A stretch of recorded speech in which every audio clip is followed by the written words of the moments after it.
Several bills are close to the finish line in Jefferson City now. One would eliminate child marriage in Missouri. WGEM Missouri Capitol Bureau reporter Hannah Falcon tells us how from Jefferson City.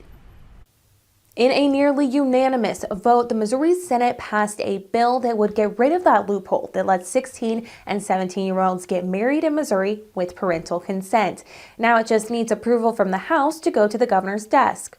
You can't enter into any other legal contract as a child. With only one senator voting no, the bill to eliminate child marriage passes the Missouri Senate. Cut down on loopholes where adults can be married to children in the state of Missouri. Women have so much more opportunity now. Former state senator Holly Thompson Rader championed this bill, and other lawmakers picked it up this year.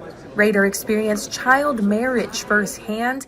At only 15, she married to escape an abusive household. Looking back, she says she was not mature enough to make such a significant decision. Waiting until you're 18 doesn't change anything for your love life. Even with bipartisan support, there are holdouts. Ash Grove Senator Mike Moon, who voted against this bill, would not speak with me today. Is there something that we could make sure we're not infringing upon their religious rights by saying, sorry, can't do it?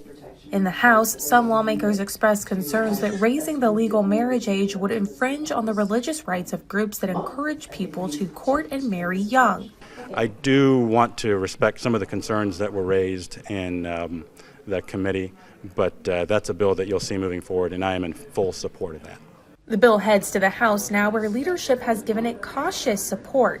It needs to pass unchanged to go to the governor's desk. Reporting in Jefferson City, I'm Hannah Falcon, WGEM News.